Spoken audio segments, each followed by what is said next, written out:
ஆகாஷ், பிரபா எங்க? மறுபடியும் எனக்கு தெரியாம ஏதாவது செய்ய போயிட்டானா? நான் தான் சொன்னேன்ல.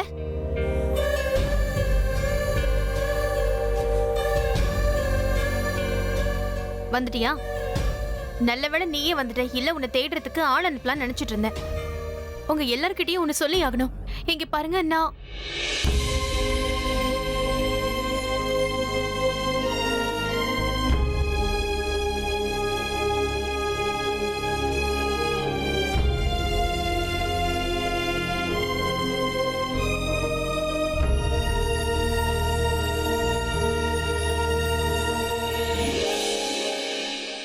I'm sorry. என்ன மன்னிச்சிருங்க. என்ன இருந்தாலும் நான் அப்படி பண்ணிருக்க கூடாது. எனக்கே ரொம்ப அசிங்கமா இருக்கு. பிரபா, நீ எனக்கு கூட பிறக்காத தம்பி மாதிரி. உன் மேல கோவப்பட கூட எனக்கு உரிமை இல்லையா சொல்லு? ஒரு குடும்பத்துல ஒருத்தர் மேல ஒருத்தர் கோவப்படுறது சகஜம் தானே. அதுக்கு போய் நீ இப்படி காடெல்லாம் கொடுத்து மன்னிப்பு கேட்டுட்டு இருக்க. இங்க பாரு, நான் ஏற்கனவே அம்மாவை எழுந்துட்டு நிக்கிறேன். அதான் உங்க மேல எவ்வளவு அக்கறை எடுத்துக்கிறேன். எனக்காக நீங்க எவ்வளவு உதவியெல்லாம் செஞ்சிருக்கீங்க. என்னால உங்க யாருக்கும் எதுவும் ஆயிடக்கூடாது. அதனால கெஞ்சி கேட்டுக்கிற, திரும்பவும் அந்த மாதிரி தப்பு எதுவும் பண்ணிடாத. பண்ண மாட்டேன் பிரக்யா. இனிமே என்ன பண்றதா இருந்தாலும், என்ன முடிவு எடுக்கிறதா இருந்தாலும் உங்களை கேட்காம எடுக்க மாட்டேன். உங்களுக்கு நல்லது நடக்கணுங்கிறதுக்காக தான் அப்படி பண்ண. ஆனா அதுவே பெரிய பிரச்சனையாயிடுச்சு. ராமாயண கதையை நான் நிறைய தடவை கேட்டிருக்கேன். உங்களை பார்க்கும்போது அந்த லட்சுமணனையும் சீதா தேவியும் நேர்ல பாக்குற மாதிரி இருக்கு. உங்களுக்குள்ள அண்ணி, குழந்தை, அக்கா, தம்பி 2 உறவும் இருக்கு.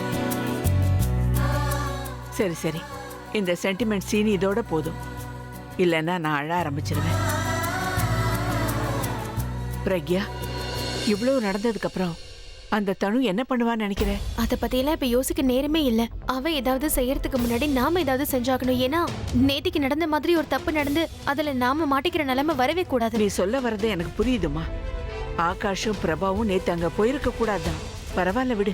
நமக்கு எப்படியும் ஒரு 2-2.5 மாசம் டைம் இருக்கு. அதுக்குள்ள என்ன செய்யலான்னு யோசிக்கலாம்ல.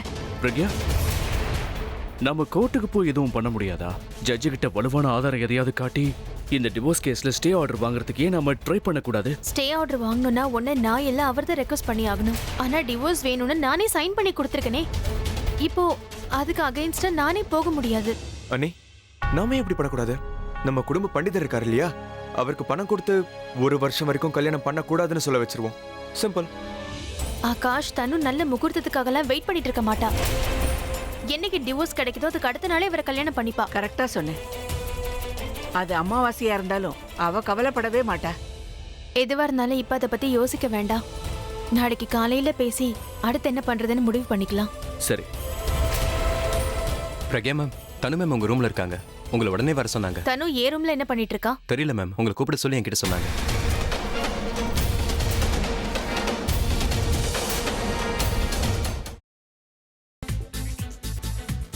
புதினா போண்டா.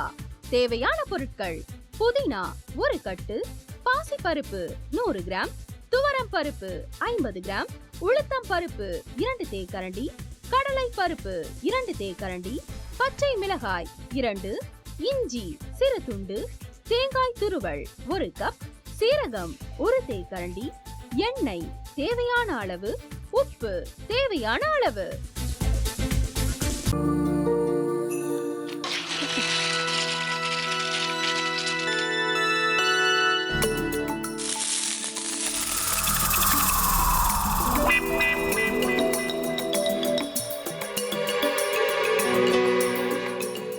இந்த ஆம்லெட் பண்றதுக்குள்ள போதும் போதும் ஆயிடுது. தவையோட ஒட்டிக்குது.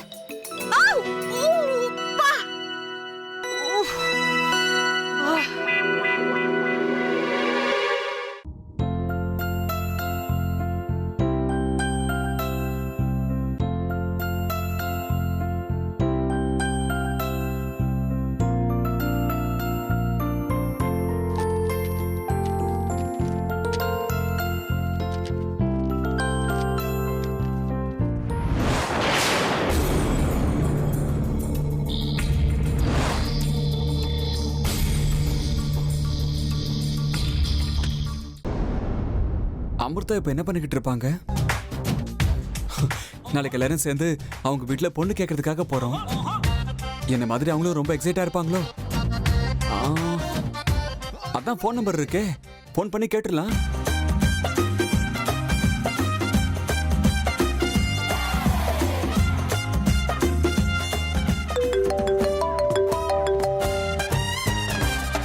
ஹலோ. ஆஹா, தேன் மாதிரி உங்க வாய்ஸ் ரொம்ப ஸ்வீட்டா இருக்குங்க.